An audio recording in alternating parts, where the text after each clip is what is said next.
Die groot tema in vanoggend se diens is dankbaarheid. Is dit nie wonderlik, broers en susters, hoe die Here dit laat uitwerk het nie? Ek het nou glad nie geweet wat julle beplan het nie. Maar waardering en dankbaarheid sluit so mooi by mekaar aan. Julle gaan net hoor in die boodskap hoe dit wat julle vanoggend vir my gewys het, so mooi aansluit, veral by die laaste stukkie van ons boodskap vanoggend.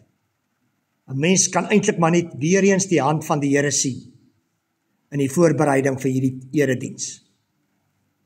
Ons gaan die erediens begin met 'n dankpsalm. Ja, daar's 'n hele klompie dankpsalms in die Bybel. Een van die bekendste dankpsalms is Psalm 100. En daar staan juis in vers 1 'n dankpsalm. En hier lees ons: Juig tot eer van die Here, almal op aarde. Dien die Here met blydskap. Kom voor hom met gejubel. Erken dat die Here God is. Hy het ons gemaak en ons is syne. Ons is sy volk, sy eie kudde. Gaan sy poorte binne met dankliedere, sy tempel met lofsange. Dank hom, prys sy naam, want die Here is goed. Aan sy liefde is daar geen einde nie. Sy trou duur van geslag tot geslag. Amen. Dis ook met groot dankbaarheid, broers en susters, dat ek julle vanoggend groet in die naam van die Here. Ja, want hy's ook dankbaar. Hy's dankbaar dat elkeen van julle vanoggend hier in die erediens is en ook aanlyn ingeskakel is. En daarom groet hy julle en hy beloof sy genade en sy barmhartigheid en sy vrede vir elkeen van julle.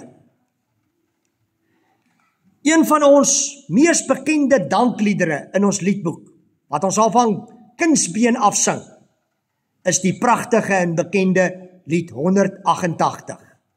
Ons gaan daarvan al 3 die verse sing. Kom dank nou almal God.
Een van die mooiste dankieliedere is die pragtige dankielied van Lance James.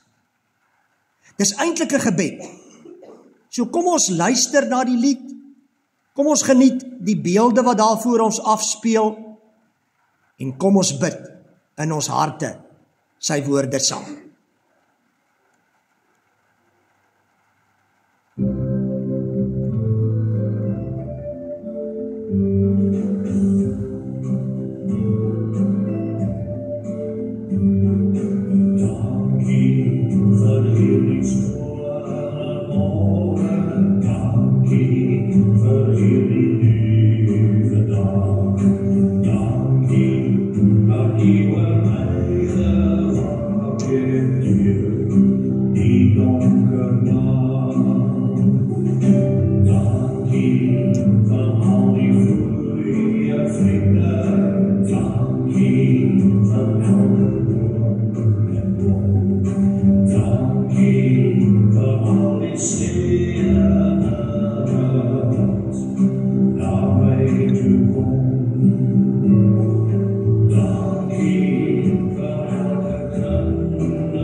Hemelvader,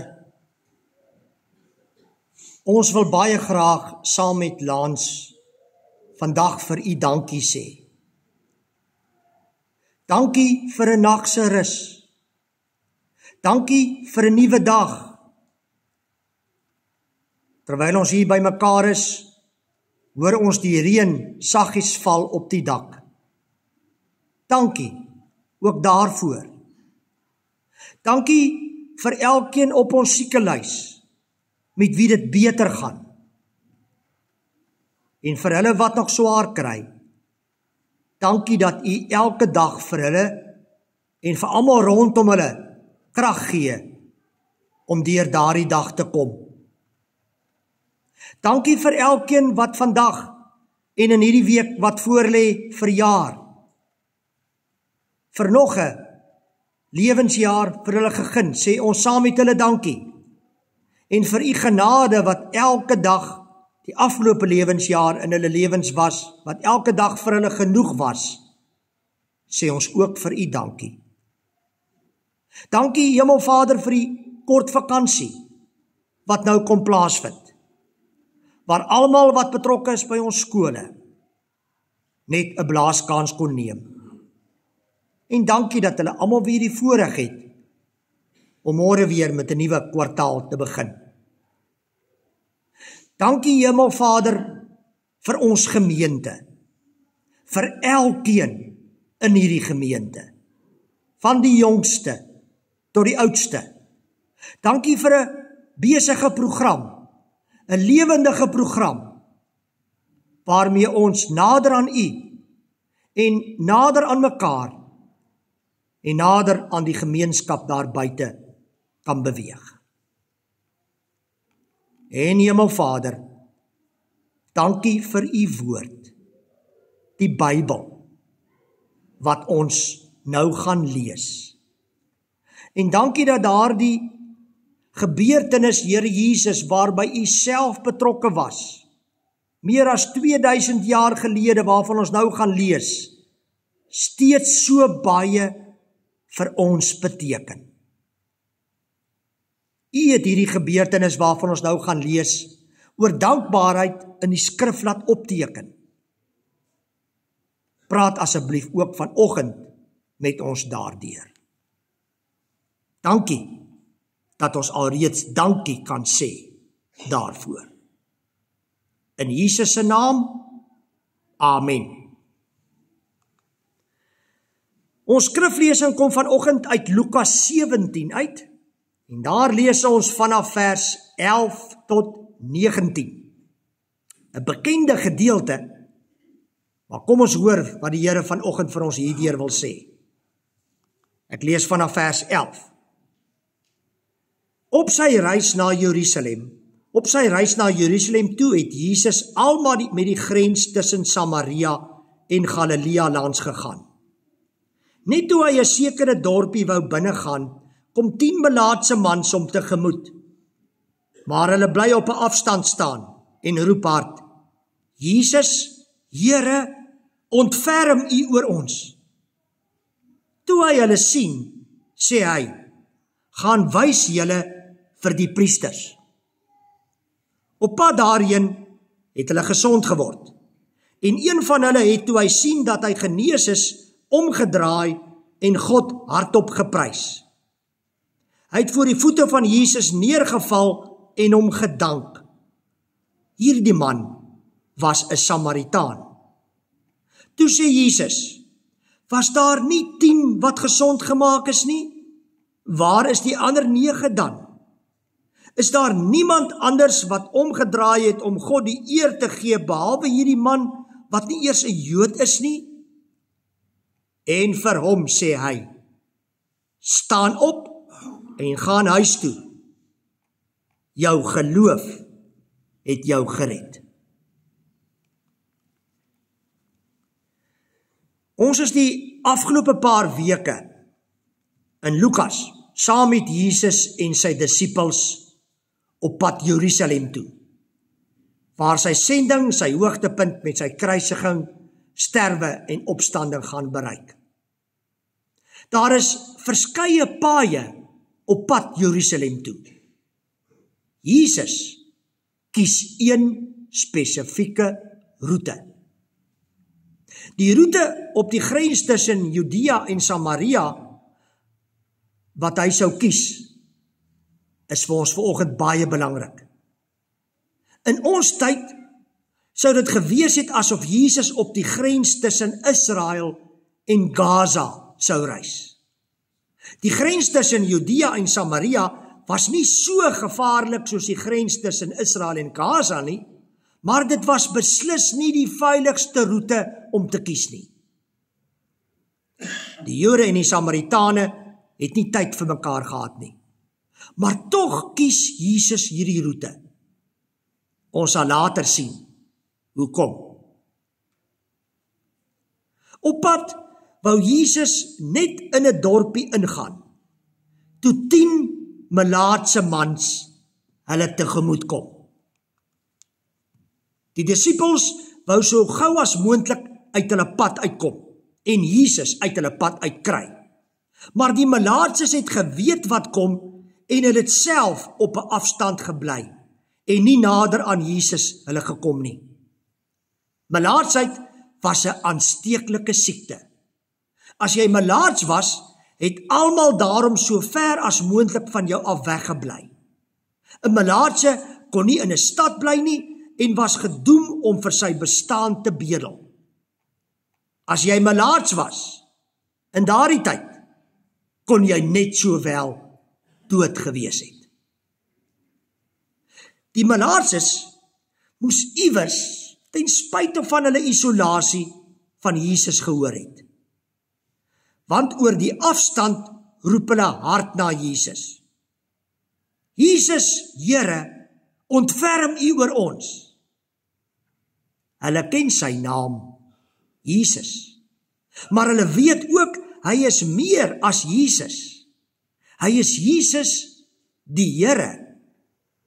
As daar iemand is wat hulle kan gesond maak, dan is dit hy. Hy het, so het hulle verneem, dit tog al telke male gedoen. Help ons asseblief, Here Jesus, smeek hulle.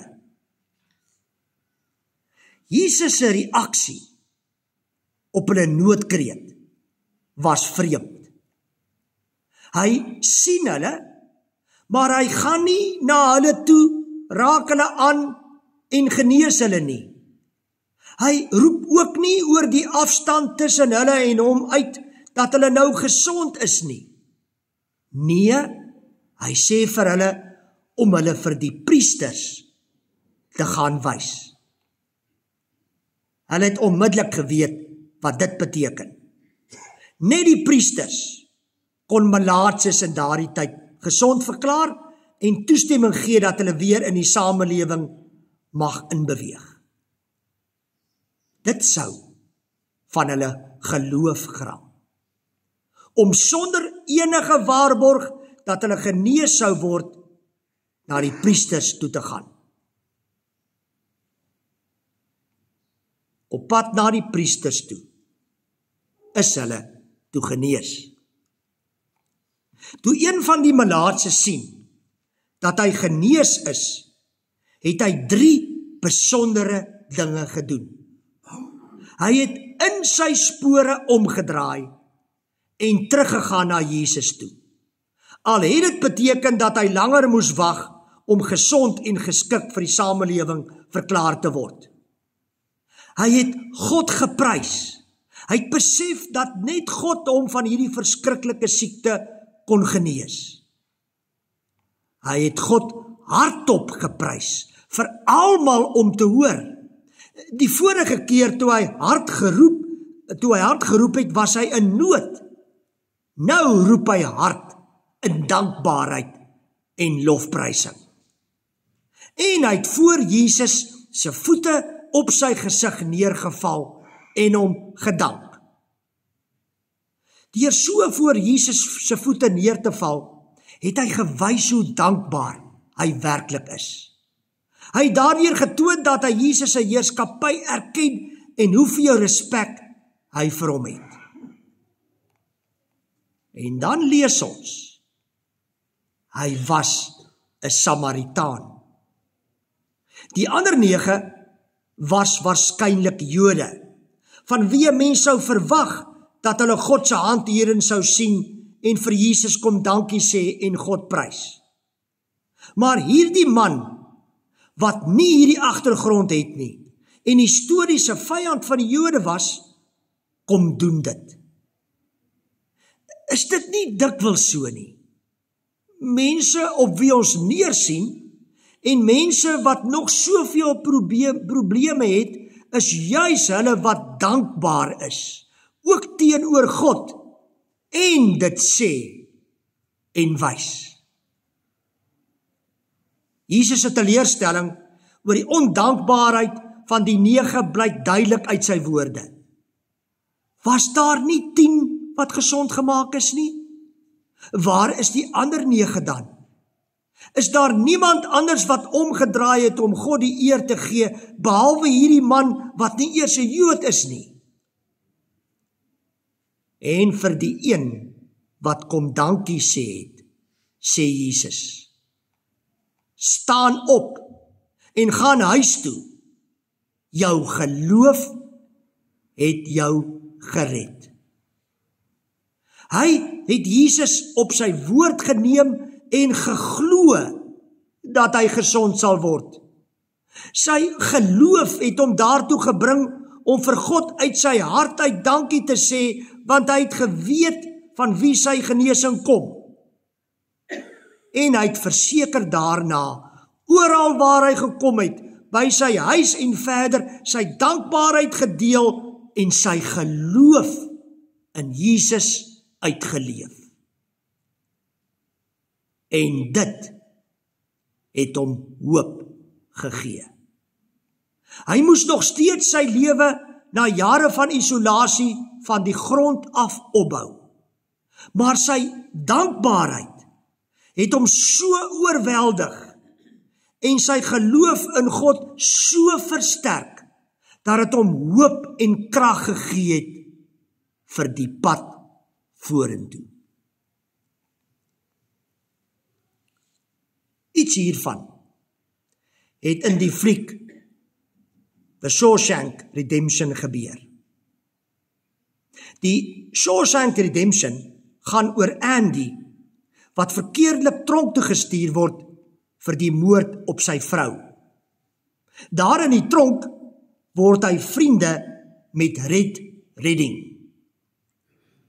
Andy kry dit reg om in die tronk se biblioteek met wonderlike boeke en langspeelplate te werk. Op 'n dag gaan Andy by die hoofbewaarder se leë kantoor in en ontdek 'n langspeelplaat van Mozart se opera The Marriage of Figaro. Hy sluit die kantoor se deur en speel 'n snit uit Mozart se Marriage of the Figaro oor die tronk se luidsprekers. Terwyl al die gevangenes, net daar waar hulle is, stil staan en stop in hulle spore en luister.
Singing about. Truth is, I don't want to know. Some things are best left unsaid. I like a thing they sing about something so beautiful it can't be expressed in words, and makes your heart ache because of it. I tell you, those voices soared higher and farther than anybody in a great place dares to dream. It was like some beautiful bird flapping down a frail little cage and made those walls dissolve away. And for the briefest of moments, every last man in Shawshank felt free. Het julle gehoor wat Red sopas gesê het? I don't know what those ladies were singing. It was so beautiful, so deep, it couldn't be expressed in words. It made the prison walls dissolve. Every last man felt free. Dis dankbaarheid. En dit is wat dankbaarheid in ons doen. Dit bring hoop en dit maak jou vry. Jy mag nog steeds in 'n tronk wees, weens jou gesondheid, finansies, werksituasie, kinders, ouers, 'n landsprobleme of wat ook al. Maar wanneer jy dankbaar is, maak dit jou vry binne in daardie tronk. Want dit versterk jou geloof en gee jou hoop, al lyk dinge hoe hopeloos. Dit laat jou God sien in jou tronk. Ja, hy is daar by jou.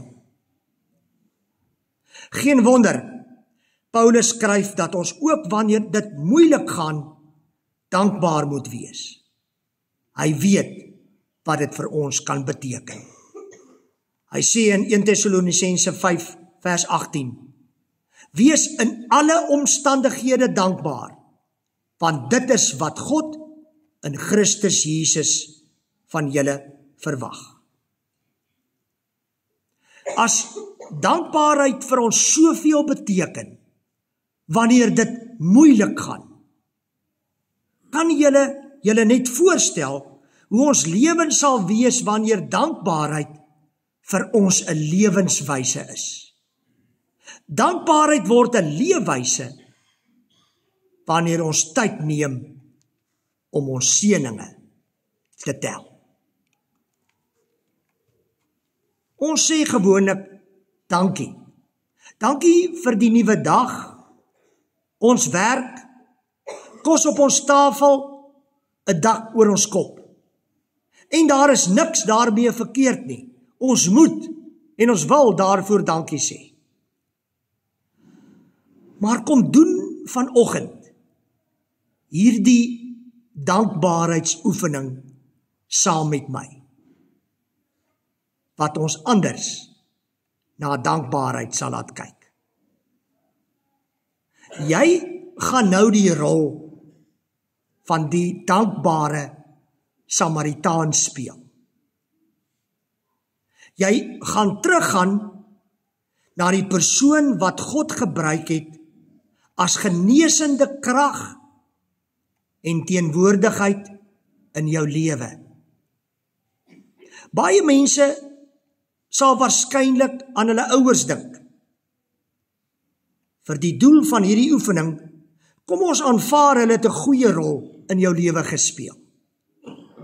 Jy kan hulle nog steeds bedank met 'n oproep, of as hulle nie meer lewe nie, met 'n dankgebed waarin jy God dank vir hulle invloed in jou lewe. Maar kom ons kyk vandag 'n bietjie verby ons ouerlike invloed na 'n vriend, 'n onderwyser, 'n mentor, jou huweliksmaat en so meer. Skryf nou die persoon wat so invloed in jou lewe gehad het en dalk nog steeds het, se naam in jou gedagtes op 'n bladsy neer.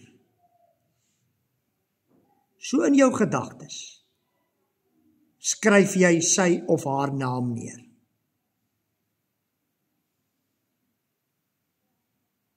Skryf nou verder op daardie bladsy in jou gedagtes 'n sin of twee oor watter genesende krag en invloed die persoon in jou lewe gebring het en dalk nog steeds bring. Hoekom waardeer jy daardie persoon? Waarvoor wil jy dankie sê? Skryf dit so in jou gedagtes op daardie papier. Net so in 'n sin of twee.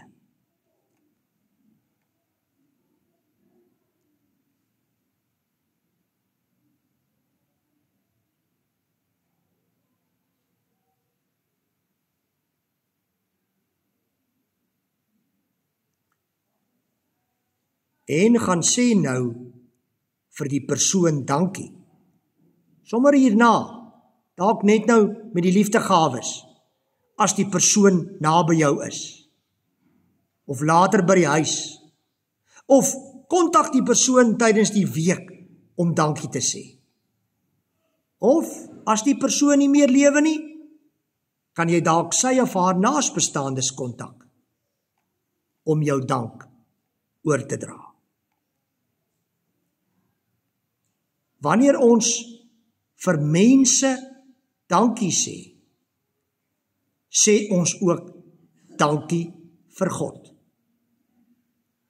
Want dankie met 'n IE kom van dank U af met 'n U en met 'n hoofletter. Amen. Hemelvader, ons het elkeen ten minste een persoon of selfs meer persone in ons lewens wat 'n groot verskil in ons lewens gemaak het en nog steeds doen. Met genesende krag en met hulle teenwoordigheid, waar hulle eintlik vir U verteenwoordig in ons lewens. Ons wil graag vir hulle dankie sê en U het ons gelei hoe ons dit nou kan doen, om net soos daardie een melaatse wat dankie gesê het vir U, Here Jesus, ook vir hulle te gaan dankie sê. Maar uiteindelik weet ons, U stuur ook hierdie mense oor ons lewens. En daarom wil ons veral vanoggend vir U dankie sê, vir elkeen van hulle, uit ons hart uit. Baie dankie, liewe Here. In Jesus se naam. Amen. Kom ons dien die Here met ons liefdegawes.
Baie dankie diakens.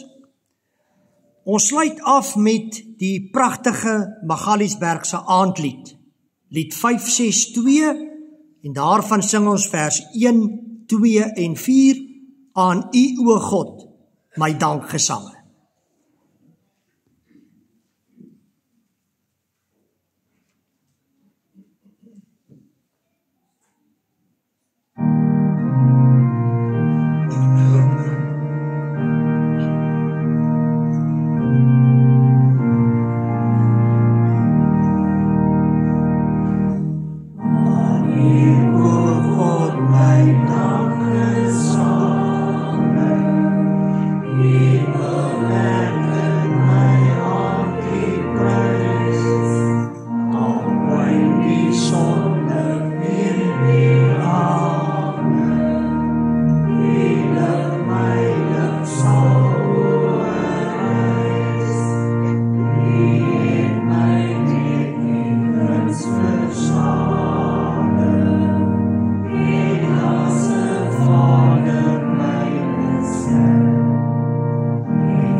Hemelse Vader, baie dankie dat U genade.